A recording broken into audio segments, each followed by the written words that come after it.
podemos comenzar con este último módulo que sería el de docencia y debate. Y es básicamente, aquí está, y es básicamente estrategias que podemos utilizar para poder enseñar el debate de una mejor manera, poder formar campeones y más allá de eso, poder siempre tener chicos motivados y que puedan aprender lo máximo posible de cada debate y de cada entrenamiento. Eh, no sé si hay alguna pregunta antes de comenzar. Si no, vamos a comenzar directamente con el módulo. Los temas que están incluidos en este módulo, de forma muy general, lo que vamos a ver el día de hoy, va a ser cuál es nuestro propósito como docente de debate. Esto es muy importante que siempre lo tengamos en cuenta para nunca perder ese norte de las clases y poder llegar y tener un impacto mucho mayor sobre la enseñanza y aprendizaje que es necesario de nosotros como docentes. ¿Cuáles son nuestros mayores retos, principalmente en este 2020? Un poco sobre la metodología y qué desafíos como docentes vamos a tener este año y en general, ¿no? A ver, me gustaría, antes de comenzar el módulo, tengo una frase en que me gustaría que pensemos un poquito juntos sobre esto. El debate permanente es el único antídoto contra la manipulación de la opinión. Esto lo dijo Albert Hackett. Esta frase quise utilizarla para comenzar con esta conferencia o con esta pequeña ponencia, por así decirlo, porque es importante entender la importancia realmente que tiene esta herramienta que estamos utilizando, ¿no? Que es el debate. Y es que a veces nosotros vamos y enseñamos debate porque sí, o vamos y enseñamos lo que sea porque sí, pero no entendemos realmente la importancia tan, pero tan grande que tiene esta herramienta que estamos enseñando. Y es que esto es una herramienta de formación de pensamiento crítico, es una herramienta de formación para poder ser comparativo, para poder tomar mejores decisiones en la vida, para poder tener ciudadanos que puedan hacer un cambio dentro de el país en el que viven y poder mejorar en general lo que sería la calidad de vida de todas las personas que lo conocen. Si es enseñado de forma adecuada, el debate te puede ayudar a comparar y analizar mucho más profundamente distintas alternativas antes de tomar una decisión. Y creemos que eso es algo muy importante y más en estados democráticos en el que vale tanto el poder de decisión de un ciudadano, en el que votar por un candidato u otro puede ser una gran diferencia. Creemos que es muy, pero muy importante tener en cuenta la importancia de la herramienta que estamos enseñando y que nunca lo olvidemos, que tenemos algo muy poderoso en nuestras manos, que si de verdad le metemos corazón, podemos hacer un impacto muy grande en la vida de quienes llegamos. ¿En qué consiste esta materia? ¿O por qué enseñamos debate? Y es que eso un poquito un poquito de la mano con lo que acabamos de hablar anteriormente. Nosotros enseñamos debate porque nos importa el pensamiento crítico y nos importa poder llegar a un impacto, tener un impacto real en los jóvenes que están buscando aprender esta rama.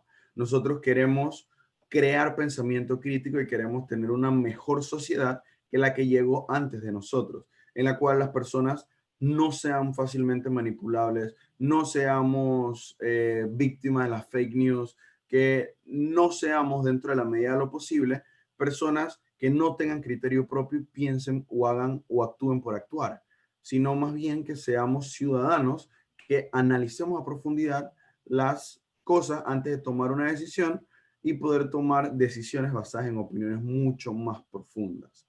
¿Ok?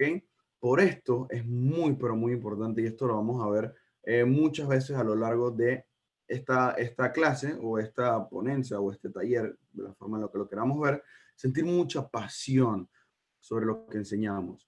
Yo enseño debate y no hay clase a la que yo vaya o estudiante al que yo conozca por el que yo no sienta pasión por querer enseñarle esto que a mí me encanta, que tengo creo que ya como más de 8 años de conocer esta herramienta del debate y me sigue apasionando como si fuera la primera vez y sigo aprendiendo cada vez más para poder transmitir esos conocimientos. Es muy importante sentir esa pasión para poder enseñarlo de verdad. Ok, vamos ahora con lo que serían los dos elementos fundamentales que yo siento que hay, que nosotros tenemos que tener en cuenta como docentes. El primero, y es que a veces se nos olvida mucho, y me incluyo, que para poder enseñar, nosotros también tenemos que aprender. no solamente basta con yo tener conocimiento y poder darlo, sino yo también tengo que estar aprendiendo constantemente y estar nutriéndome de conocimientos. ¿Qué significa eso? Que yo no me voy a conformar por lo menos con estos módulos que vimos hoy. Sí, aprendí muchas cosas, sí, fueron muy buenos o quizás alguno puede que no le haya gustado. Igualmente no importa, lo importante siempre es estar aprendiendo más, estar buscando más conocimientos y estar buscando seguir expandiendo estos nuevos horizontes para poder tener más conocimientos que transmitir. Y aquí es muy importante que en estos conocimientos que vamos a transmitir, que será la primera parte de la enseñanza, no solamente transmitimos lo que sabemos, sino también quiénes somos. Así que es muy importante ver o siempre estar prestando atención a nuestros estudiantes o a las personas a las que les estamos dando clases, ver no solamente los conocimientos que le estamos dando, sino la persona que estamos siendo durante estas clases. Qué emociones, qué energía estamos transmitiendo, porque todas estas cosas se pegan y todas estas conductas son replicadas debido a que los docentes tienden a verlos como ejemplos a seguir, como figuras de las cuales aprender, de las cuales nos están formando como personas. Así que siempre es muy importante tener cuidado con eso y siempre buscar formar personas, ¿no? No solamente debatientes, sino personas que conozcan de debate.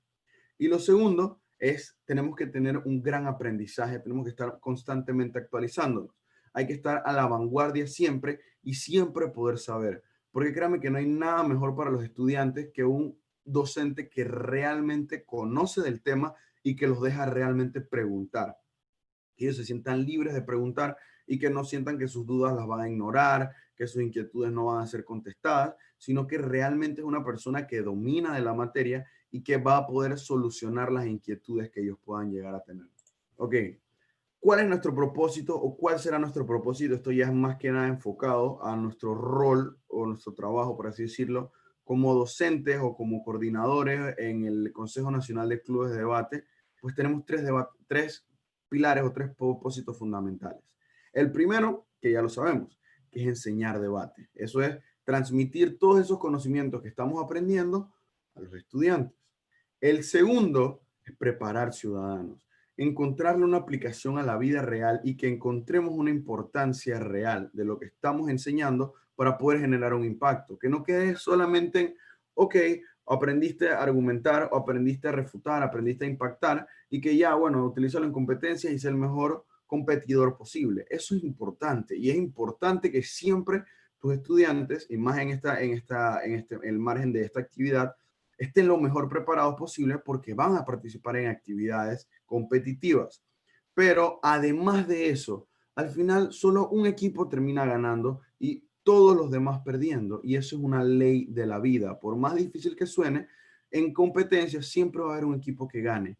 Pero la única cosa que tienen en común todos los equipos, incluso los que ganen, incluso los que pierden, es la formación que ellos se llevaron, los conocimientos que ellos aprendieron, que incluso habiendo perdido, pueden llegar a aprender muchísimo y pueden llegar a multiplicar todos estos conocimientos, que sería el último propósito, nuestro último punto, que es formar personas que sean multiplicadoras de conocimiento.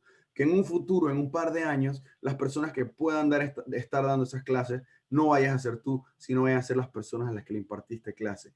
Que siempre haya estos nuevos agentes multiplicadores que lleven con esta misma pasión que tú les transmitiste los conocimientos que les acabas de impartir. Y más principalmente en esta rama sería de debate. Esto es muy importante. Esto es una estadística sí, una estadística sobre comunicación efectiva. Y es que el 85% de lo que nosotros comunicamos es visual o de lenguaje no verbal. No es necesariamente las cosas que nosotros estamos diciendo lo que se queda finalmente o lo que llega como mensaje final, sino las cosas que realmente nosotros transmitimos de otra manera. Qué tanta energía, qué tanta pasión, qué tanto conocemos, qué tanto énfasis, qué tantos ejemplos, qué tan confiados y seguros de nosotros mismos al hablar o al dar la clase es lo que realmente termina impactando a los jóvenes. Nosotros creemos que al final, si nosotros tenemos mucho contenido, muy relevante y que realmente somos las personas más preparadas, vamos a dar buenas clases y eso no necesariamente es cierto.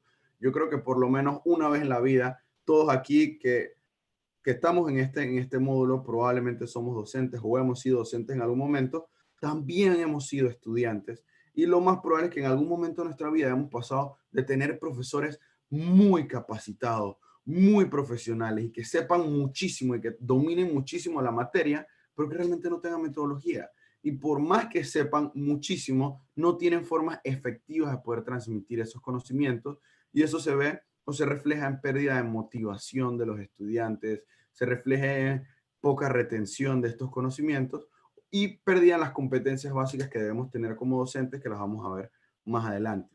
Hay una anécdota muy buena que a mí me gusta utilizar en este punto eh, para poder entender la importancia de la comunicación no verbal y fue el debate presidencial que tuvieron en su momento, si no me equivoco, fueron Kennedy y Reagan, los expresidentes de los Estados Unidos, si no me equivoco, si fue entre ellos dos, en el cual este debate se transmitió tanto por televisión como por radio.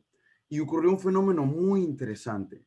Kennedy, que al final fue el que terminó ganando las elecciones, no tenía tantos dominios ni tantos conocimientos académicos como su contraparte, que en este caso era Ronald Reagan, el otro candidato presidencial de los Estados Unidos para la,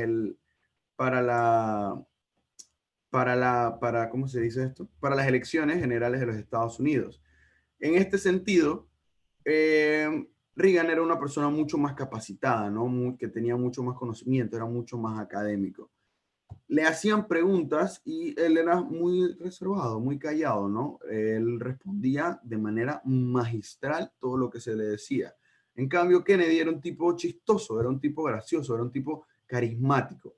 Era un candidato que realmente le llegaba a las personas, ¿no? Contagiaba su energía, que lograba contagiar ese carisma.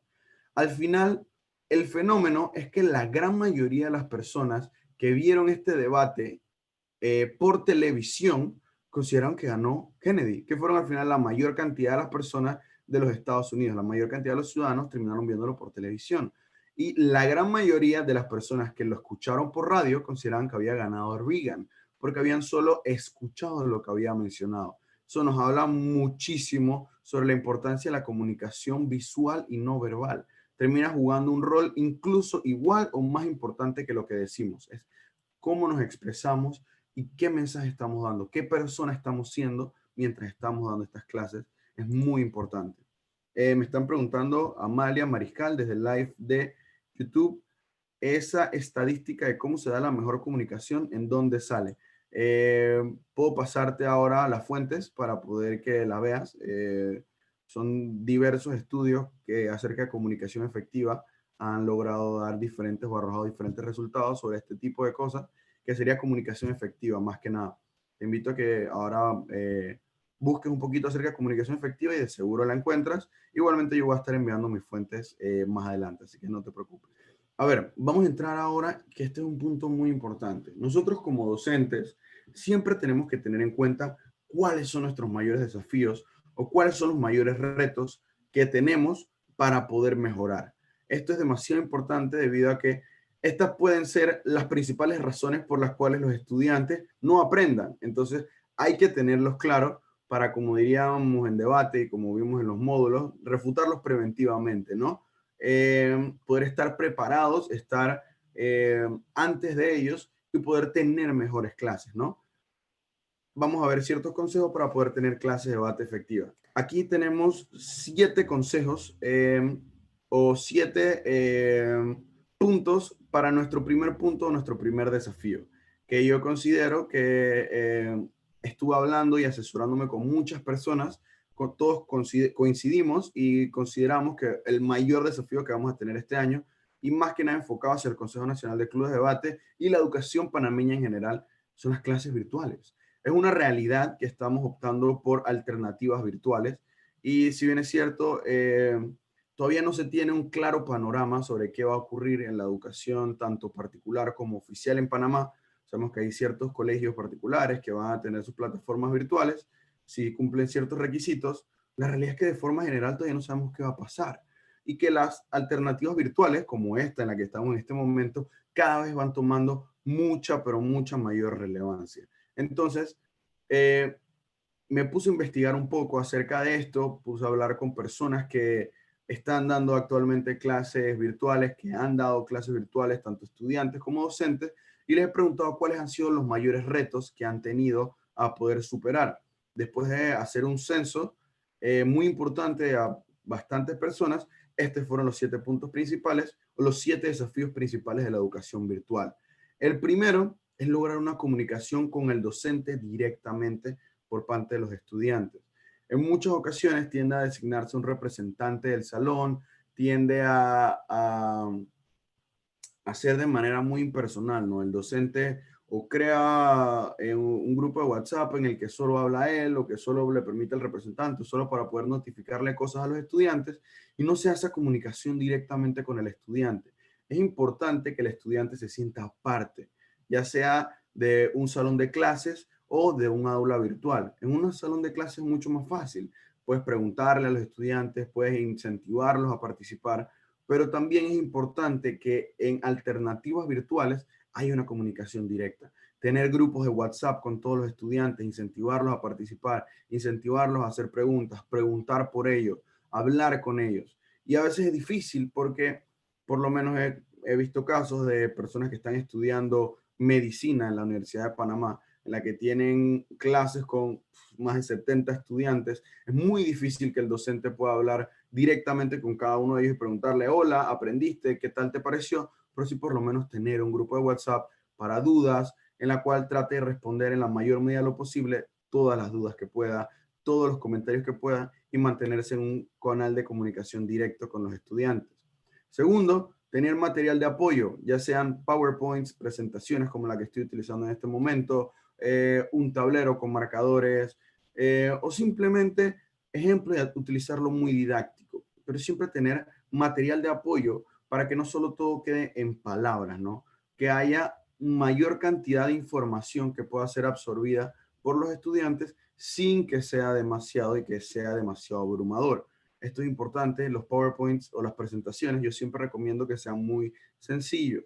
Fondos blancos, fondos negros, no le pongan muchas fotos, que no tenga demasiada información, no pongan párrafos para leer, siempre pongan puntos claves que ustedes van a mencionar, que ustedes conozcan y que ustedes dominen para poder desarrollarlo. Porque si no, se van a distraer todos leyendo PowerPoints increíblemente largos, te vas a distraer tú leyendo los puntos del PowerPoint y se va a perder esa oportunidad de generar una comunicación. Porque si yo estoy leyendo, se rompe ese canal de comunicación porque ya no estoy hablando con las personas que están recibiendo la clase, sino que estoy leyendo y se pierde ese canal de comunicación, se pierde esa conexión y las clases terminan siendo mucho menos efectivas. Ese sería el primer punto.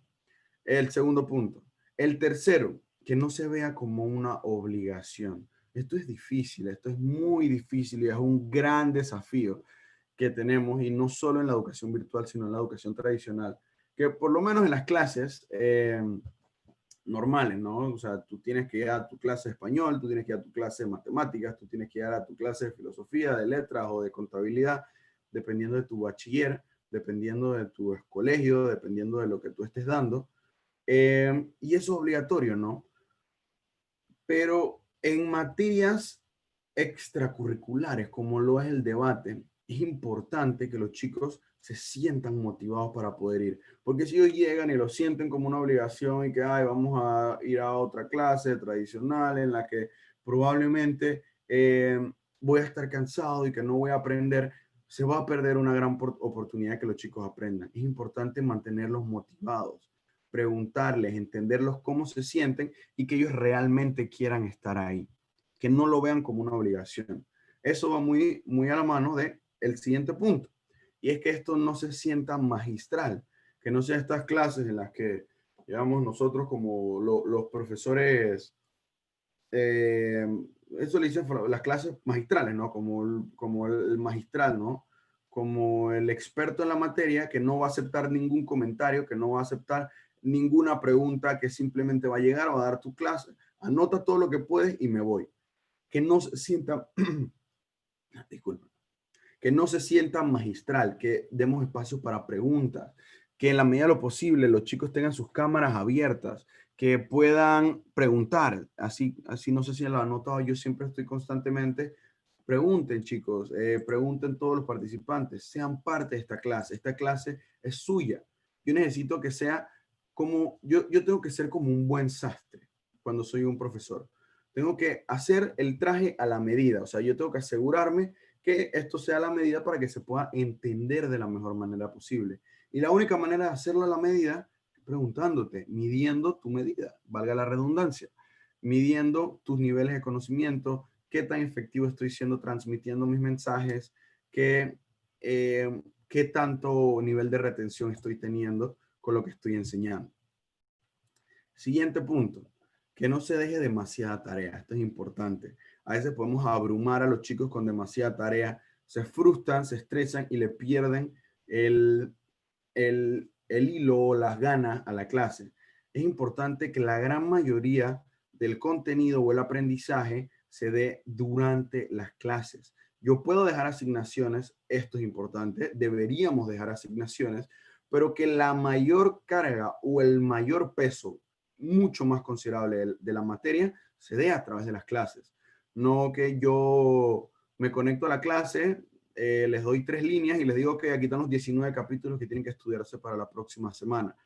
Pueden hacer esto, pero tengan en cuenta que probablemente eso va a frustrar a los estudiantes y no se van a sentir cómodos con la materia, no se van a sentir cómodos con la forma en la que se está recibiendo el pensum y no probablemente van a rendir de la mejor manera que pudiesen rendir si estamos dando nosotros como docentes el contenido que ellos deberían aprender.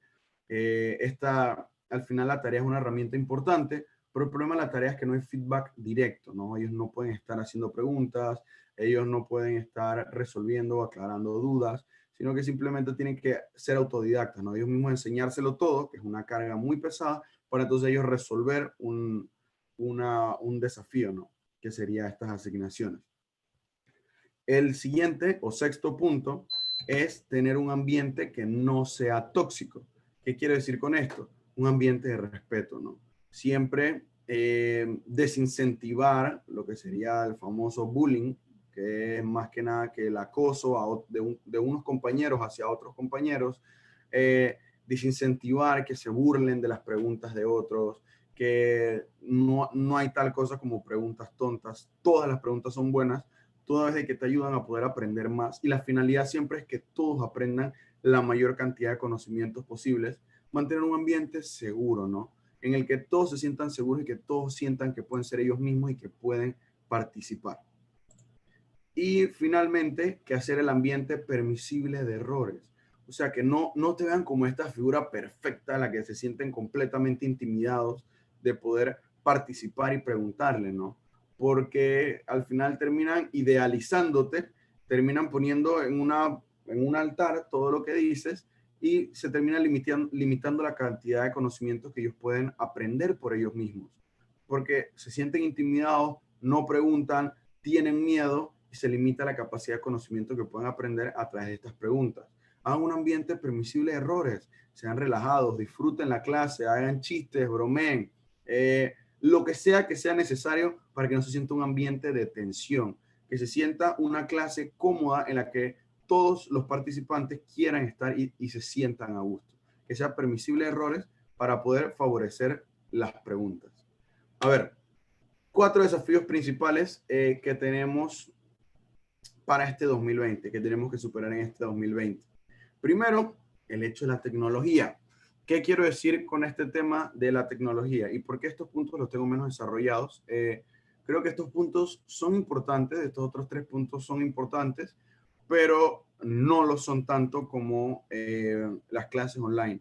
Creo que el mundo jamás había visto una situación como esta, en la que en la que no se pudiera o no se pudieran aglomerar personas como lo estamos teniendo ahorita, en la que hubieran medidas de distanciamiento social tan estrictas y que tuviéramos que clausurar las clases y las escuelas. Esto es algo, creo que sin precedentes en la historia contemporánea.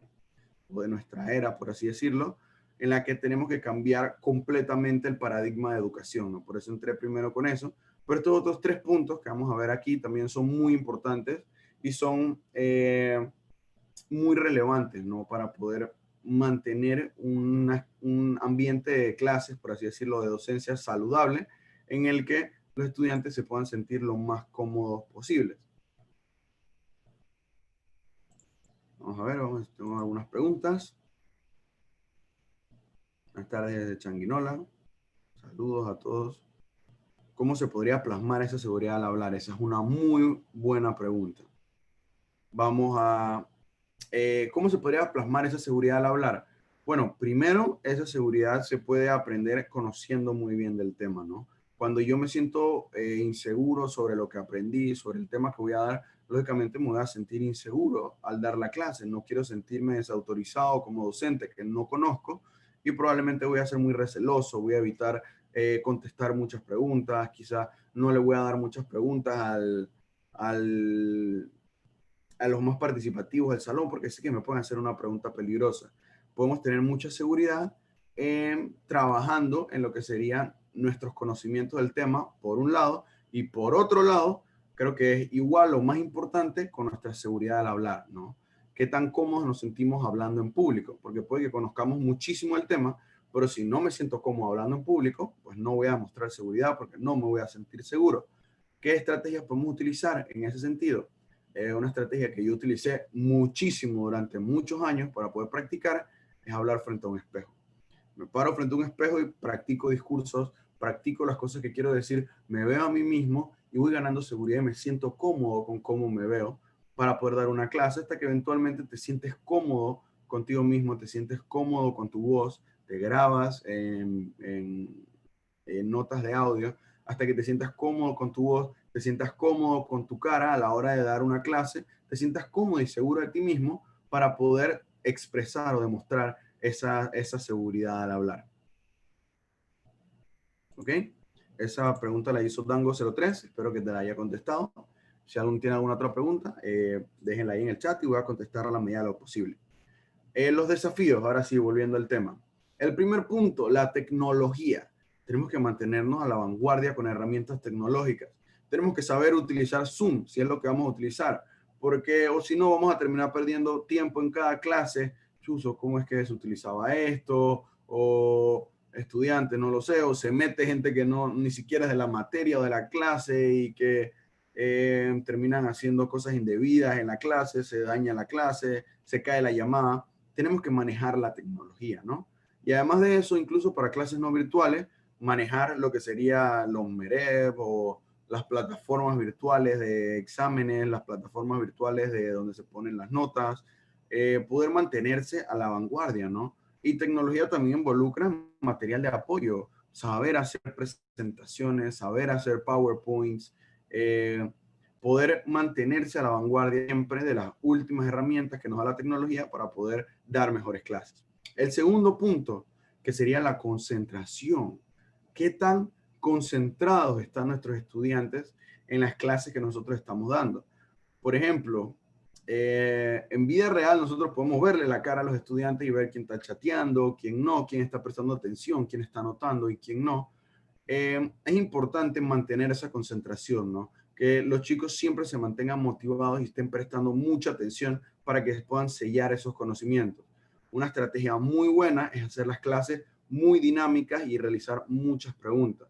Por la particularidad de este taller y la cantidad de personas, no se está realizando. Esto es una clase muy impersonal, por así decirlo, pero normalmente yo estaría preguntando, por ejemplo, a ver, Manuel, ¿cuáles podrían ser estoy hablando cualquier coordinador que esté aquí en la llamada, ¿cuáles son los mayores desafíos que tú has tenido como docente? O Laura, ¿cómo te has llevado con las herramientas de tecnología? ¿Cuáles son los mayores desafíos que tienes? Y vamos escuchando y vamos adaptando nuestra clase para los estudiantes que tenemos, ¿no? Como conocemos y estamos actualizados, aprendemos sobre la experiencia de nuestros estudiantes y lo hacemos lo más personalizado que ellos, para que sea algo más provechoso para ellos, ¿no? Y es mucho más probable que de esa manera se pueda mantener la concentración. Tercero, la motivación. ¿Cuál es esta motivación, ¿no? ¿Cómo podemos mantener a los estudiantes motivados? Es una gran herramienta y desde mi experiencia lo que más me ha funcionado es meterle mucha energía y mucha pasión a las clases, ¿no? Demostrar que esto es algo que a ti te encanta, que es algo que te ha servido muchísimo en la vida diaria, que es algo que con lo que has aprendido muchísimo, que te ha cambiado la vida, demostrar siempre la importancia, ¿no? Como había hablado Orlando en el taller de impactos y comparativos hoy más temprano, impactarnos, demostrar la importancia. ¿Por qué es tan importante esto que estoy enseñando? Que los estudiantes sientan que realmente están obteniendo valor por estar en esta clase. Que si ellos mantienen participando y se mantienen en esta clase, su vida va a cambiar de forma positiva. Es importante para poder mantener esta motivación. Y finalmente, las clases online, de las cuales ya habíamos hablado y que voy a estar contestando preguntas también si alguien tiene alguna otra. Madrián Araúz pregunta cómo son las motivaciones que le dan a los nuevos debatientes. Esta es una gran pregunta, la verdad. Motivaciones normalmente, uno, ¿qué tanto esto les puede servir para ellos en su vida diaria, no? Una motivación muy importante normalmente suele ser de que van a poder expresarse, expresar sus ideas con menos pena, de una forma mucho más segura al hablar. Esto termina siendo una motivación muy importante. Otra motivación importante puede ser el replicar el ejemplo, ¿no? Que ellos vean a los famosos, como diríamos un término, un anglicismo, los cracks, los mejores del club de debate o parte de la sociedad de debate en la que estás, que ellos quieren ser como ellos, que los estén viendo, que sean personas reconocidas, que ganan mucho. Esto también motiva. Ellos quieren ser esa persona que gana muchos torneos, ellos quieren ser esa persona que es reconocida nacional o internacionalmente, por lo que pueden llegar a motivarse.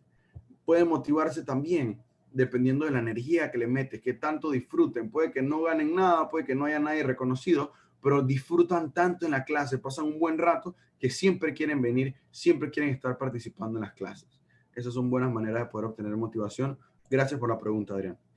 Áreas de competencia como docente. Esto es muy importante que estos 4 puntos siempre los tengamos en cuenta y siempre los atengamos o los atendamos para la hora de dar una clase.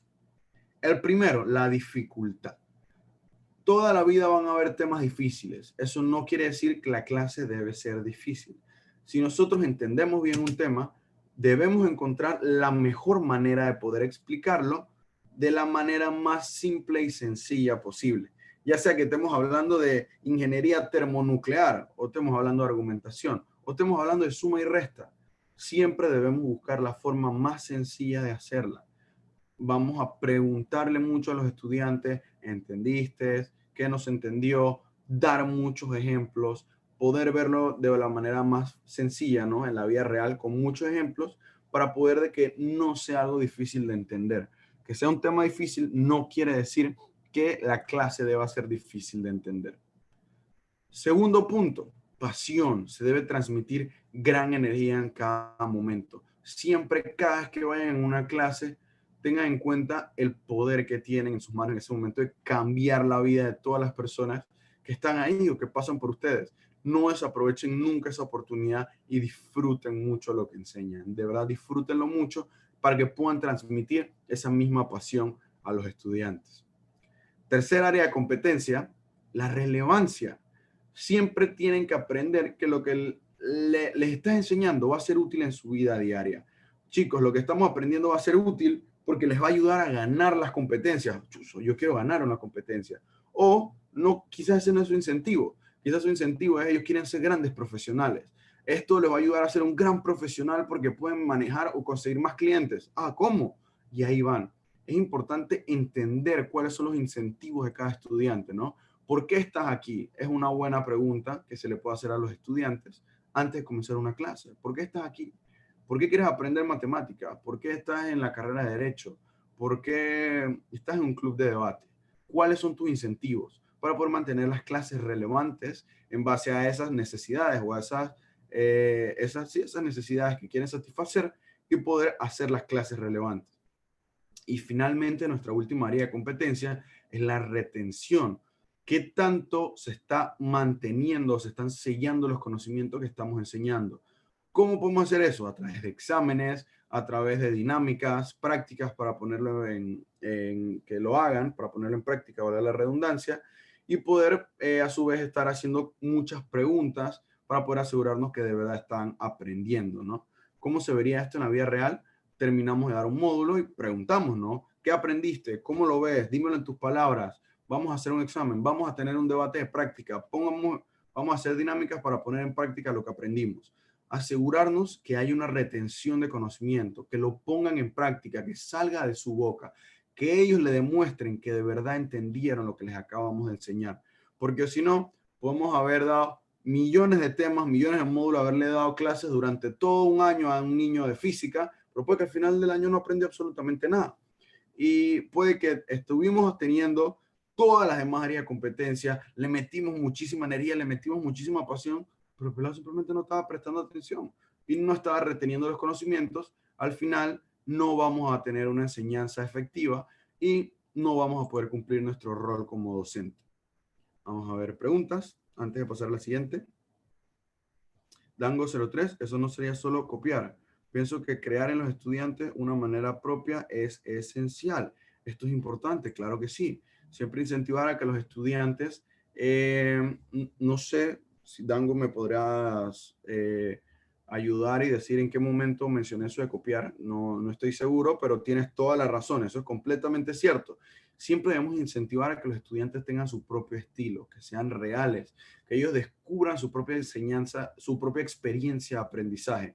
Cada cabeza es distinta una de otra y quizás algunos aprenderán más de un tema, quizás otros aprenderán más de otro tema, dependiendo de sus incentivos y sus áreas de interés, ¿no? Lo que realmente les importa a ellos aprender, es importante que ellos aprendan y desarrollen su propio estilo. Por ejemplo, en debate, un ejemplo muy claro es que los equipos suelen tener distintos roles. Estos roles pueden ser por lo menos el primer orador, el segundo orador, tercer orador, líder de réplica en el formato que estamos manejando para la Copa, o por lo menos otros formatos como parlamentario británico. Tenemos distintas cámaras, tenemos a los primeros ministros y también tenemos a los látigos. No voy a entrar tanto ahorita en formato, esto lo vimos con Carla, creo que en el último módulo, antes de este.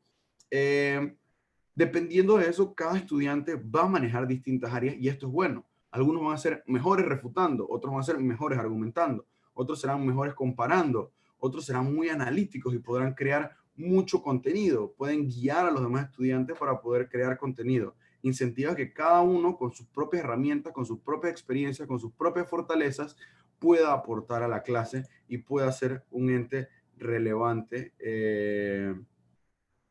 pueda llegar a ser alguien relevante en las clases. A ver, que mencioné que es bueno fomentar en los incentivos con ser como X persona.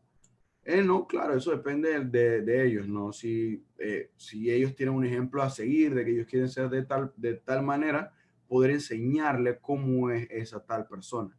Por lo menos, digamos que somos actores, que estamos en una clase de actuación y mi ídolo es Tom Cruise, o mi ídolo es Denzel Washington, o mi ídolo es Chris Hemsworth, o Chris Evans, o Jessica Alba, o cualquier actor, ¿no? O actriz. Eh, es importante poder darle a ellos el contenido que ellos sepan, pero claro, siempre explorando su propio estilo.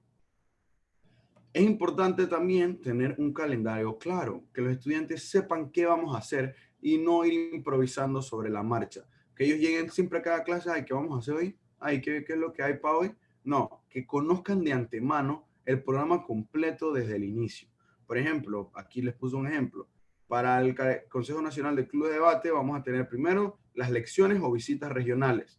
Lo segundo que vamos a tener van a ser las competencias regionales y lo último que vamos a tener va a ser la Copa Nacional de Debate y la cumbre del Consejo Nacional de Clubes de Debate. Que ellos sepan, ok, entonces vamos a ir paso por paso. Y en las lecciones y visitas regionales, primero vamos a tener la introducción al debate, segundo vamos a tener la argumentación y así sucesivamente para poder que ellos sepan y vayamos manteniendo un orden claro, ¿no? Y que se vayan preparando para poder recibir los conocimientos, que se sienta que hay una organización. Esto es muy importante para poder mantener una dinámica de clases saludables. Vamos a ver, tenemos dos nuevas preguntas. Kelsey Fernández nos habla de que la motivación va de la mano de la seguridad que mostremos de sí mismos, conocimiento, vocación, pertenencia. Exactamente. Adrián Araújo nos pregunta si se podría enseñar el debate a los niños de primaria. Así es. conozco de muchos colegios que tienen clubes de debate para niños de primaria, lógicamente que tiene que tener un distinto enfoque, siempre manteniendo en cuenta que se esté reteniendo la información, así que haciéndolo muy dinámico, en teniendo en cuenta que son niños, así que hay que hacer un mayor esfuerzo para poder mantenerlos concentrados, en teniendo en cuenta que piensan distinto a un adolescente o a un adulto, por lo que van a tener incentivos diferentes, es entender a tu estudiante y preparar la clase para tu estudiante. Como les había mencionado en el ejemplo, hay que ser un buen sastre, ¿no? Preparar un traje a la medida. Asimismo, dar una clase es como hacer un suéter. El mismo suéter no le va a quedar a todo el mundo, si eres hombre o si eres mujer, si eres alto, si eres bajito, si eres un niño, si eres un adolescente. Dependiendo de este tipo de cosas, tus distintos contextos pueden influir en cómo debo preparar la clase, ¿no? O cómo debería ser esta clase. A ver. Justin Williams, ¿cómo podemos ayudar a desarrollar a un estudiante un punto de debate? Por ejemplo, ayudarlo en refutación, argumentación, etcétera. Bueno, primero, conociendo mucho sobre el tema. Segundo, preparando una clase, o sea, no llegando a improvisar. O sea, yo quiero enseñarle esto, yo le quiero enseñar esto, yo le quiero enseñar esto. Yo le quiero enseñar a tener una estructura, yo le quiero enseñar a qué es lo que tiene que refutar, y yo le quiero enseñar errores comunes de la refutación, por dar un ejemplo. Yo le quiero enseñar engagement, o yo le quiero enseñar ejemplos prácticos y ponerlo a practicar. Tener claro una clase preparada y poder enseñar en base a eso, ¿ok? Y además de eso, que esta clase sea actual, que cumpla con todas las competencias que hemos mencionado y todo lo que hemos hablado en este módulo, ¿no? Que es que sea relevante, que vaya de acuerdo a los incentivos, de que el estudiante la considere provechosa, etc. Daniel Mendoza, algo importante sería el apoyo de los profesores al estudiante en las actividades extracurriculares. Muchos docentes se cierran en su materia y le niegan la oportunidad al estudiante de crecer. ¿Ok? Hay todo tipo de docentes, ¿no? Gracias a Dios yo he tenido la experiencia de conocer grandes docentes a lo largo de mi carrera, tanto como docente de debate o como estudiante en distintas áreas de mi vida. Y es cierto, así como hay todo tipo de estudiantes, hay todo tipo de docentes. Siempre es importante que nosotros como docentes seamos abiertos e incentivemos a los estudiantes a hacer la mejor versión posible de ellos mismos, ¿no? Participa en muchas actividades, trata de salir lo mejor posible en tus notas, vela por tu futuro profesional, qué quieres ser en la vida, estar ahí, más que solo profesores, no, ser como consejeros de vida, siempre estar ahí en la medida de lo posible para sus estudiantes, esto es muy importante. ¿Ok?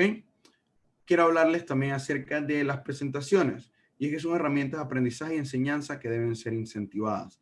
Subestimamos muchas veces el poder que puede llegar a tener una presentación. Y ojo, no como copia, no como, esta es mi copia, no aquí como yo no sé qué voy a decir, yo tengo una presentación y yo la voy a leer para saber qué decir. No, sino como una herramienta para poder ver mejor o poder acompañar la presentación o la ponencia que estoy dando, ¿no?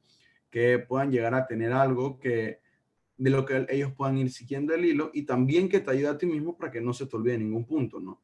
Que quizás me podría ser muy difícil memorizar todos los puntos que yo puedo llegar a dar de memoria, ¿no? Ok, Orlando, yo sé que ya acabo de dar presentaciones, ¿qué punto viene a continuación? ¿Qué era lo siguiente de los que le quería hablar? Se me pueden ir puntos, ¿no? Que sean material de apoyo. Estas presentaciones son una gran herramienta y la incentivamos mucho, ¿no? Que tengan clases preparadas, que los estudiantes puedan ver y que además podamos enviarnos. Es muy bueno que por lo menos al tener este módulo yo les envíe a todos esta presentación de PowerPoint y que todos puedan verla y que todos puedan tenerla a la mano y recordar la clase, repasar la clase con estas herramientas. A ver, ¿de qué otras maneras podemos mejorar? Ya estamos ya terminando este módulo. Yo voy a terminar ya con ciertas partes de preguntas de cómo podemos mejorar, y ahora también voy a dar ciertos consejos que desde mi experiencia me han sido muy útiles para poder dar mejores clases. Lo primero es siempre tener en cuenta que no somos perfectos. Eso puede sonar como algo tonto, pero muchas veces nos podemos equivocar y es normal. O sea, los estudiantes también son chicos inteligentes, también son personas preparadas, y si estás haciendo bien tu trabajo como docente, también van a estar investigando y manteniéndose actualizados, van a estar aprendiendo lo más que puedan sobre la materia y puede que en algún momento te agarren fuera de base y eso no va a ser lo ideal y buscamos que pase lo menor posible porque digo, ahí ya tampoco, si todos tus estudiantes saben más que tú, ahí hay un problema, ¿no? Que falta mucha más investigación, falta más actualización, pero mantenernos relevantes en ese sentido y más que eso también escucharlos, preguntarles, recibir retroalimentación constante. ¿Qué les pareció la clase de hoy, chicos? ¿Aprendieron? ¿Qué no aprendieron? ¿Qué les gustaría que reforzáramos más? Preguntar mucho y siempre estar pendiente al feedback, ¿no? A la retroalimentación. ¿Qué cosas podrían mejorar constantemente? Es algo muy importante para poder mejorar. Al final, nosotros somos costureros también, es como el mismo ejemplo que hablamos del suéter, de los sastres. Preguntarle a la persona a la que le pusimos el suéter, oye, ¿te quedó bien? ¿Te da calor? ¿Te gusta el color? Todo ese tipo de cosas son importantes. Traída la analogía a la clase, serían, ¿te pareció bien la duración? ¿Fue muy cansona? ¿Aprendiste todo? ¿Sientes que lo puedes aplicar? Hagan muchas preguntas y estén abiertos a que los critiquen, ¿no? Siempre de forma constructiva. No, la verdad es que no me parece que fue muy larga y muy cansona o válido. Valorar esas críticas y entender que con eso siempre podemos mejorar. Esto ya estaba hablando un poquito, ¿no? No tengas miedo de equivocarte. Siempre busca innovar y mejorar tu método de enseñanza para adecuarlo a los estudiantes que tengas enfrente. Siempre busca que tus clases sean mejor día tras día, año tras año. Nunca te quedes estancado, nunca sientes que tienes la clase perfecta. Siempre mantente humilde y entiende que puedes mejorar y que las personas de las que más vas a aprender siempre van a ser tus estudiantes, porque ellos son los que van a medir tu eficiencia como docente. Qué tan bueno eres depende de qué tanto ellos aprendan. Así que no tengas miedo a equivocarte, escúchalo y siempre busca innovar tus clases. A ver, consejos finales. Hay 3 consejos finales. Primero, mucha energía. Esto ya lo hemos visto, ¿no? Métele, como diríamos una frase, métele feeling, métele energía, métele sentimiento, que los estudiantes sientan empatía contigo, que hasta cierto punto sientan admiración, que sepan que eres una persona a la que le gusta lo que está enseñando y que te vean como una persona en la que pueden aprender. Porque si a mí me gusta mucho el debate, me gustaría que me lo enseñe a alguien que también le gusta mucho el debate, porque va a querer actualizarse más, va a querer aprender más y me va a motivar a poder ser como él, que es algo que a mí me gustaría. Que si bien es cierto, voy a hacerlo a mi propia manera y con mi propio estilo, siempre es bueno tener ejemplos a seguir y ser un ejemplo a seguir para los estudiantes. Segundo, no seas perfecto. ¿Qué quiero decir con eso? No quieras nunca equivocarte, no quieras siempre tener la razón, no desmerites la inteligencia o el valor que puedan aportar tus estudiantes a la clase. Al final, una buena clase puede ser en la que los estudiantes tengan muchas preguntas y que te encargues de aclararlas, quizás de cosas incluso que ya han enseñado.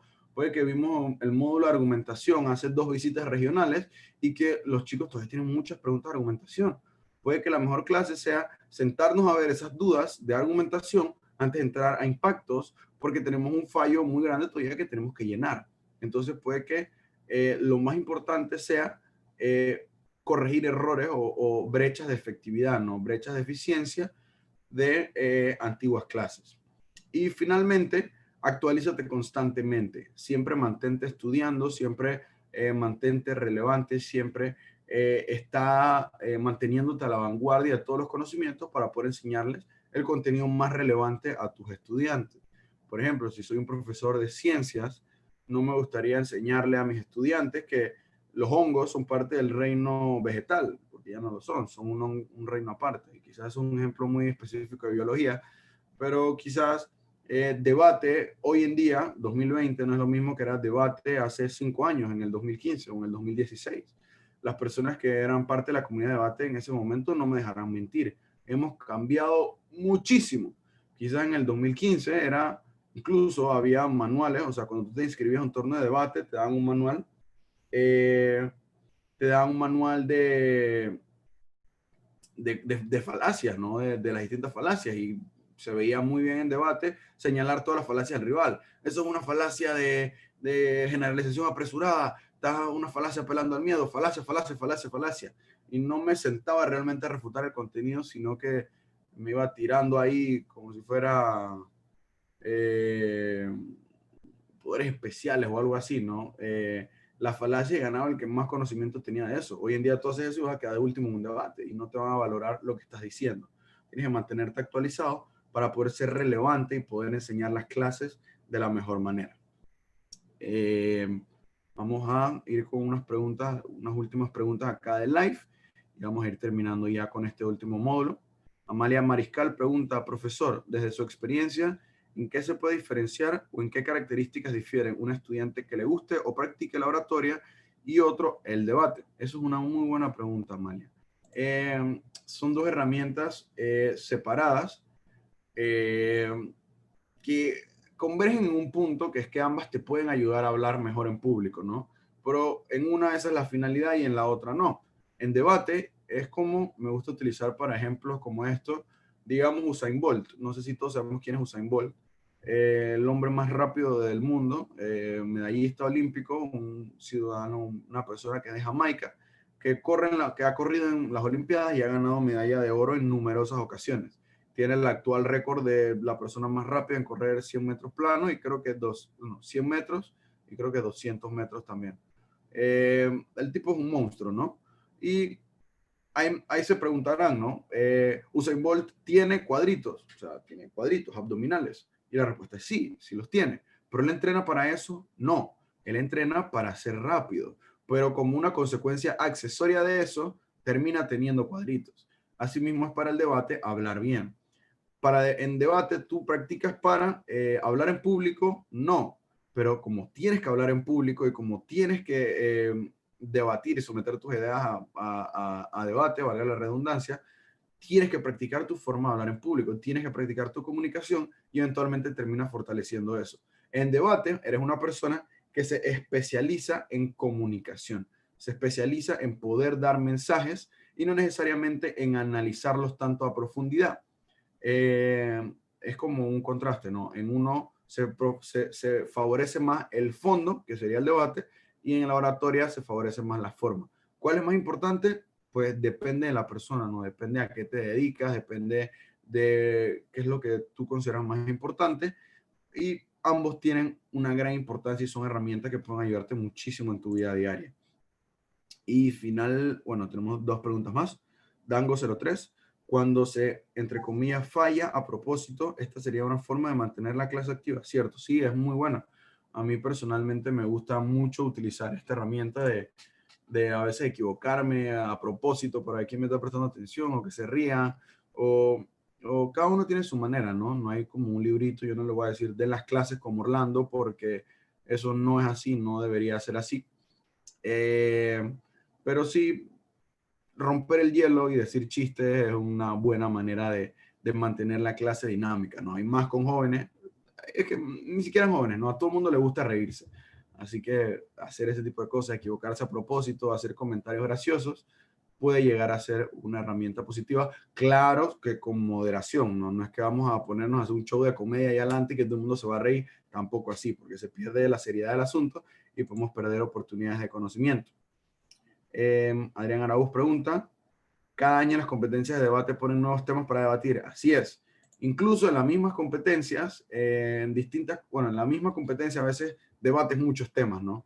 En la Copa, el año pasado se debatieron 3 temas y por lo menos en una competencia regular de debate, de calendario regular, como decirlo, el Gran Foro Hood, que es un torneo de debate muy grande, son muchas rondas de debate y en cada ronda de debate debates una moción distinta. Así que siempre tienes que mantenerte actualizado, tienes que mantenerte estudiando sobre distintas cosas, política, economía, sociedad, religión, medio ambiente, relaciones internacionales, sobre todo, al final, educación, para poder mantenerte relevante y conocer de todo un poquito. Y ya, finalmente, muchas gracias. No sé si alguien tiene alguna otra pregunta acá en el Zoom chat o en el YouTube, el en vivo de YouTube.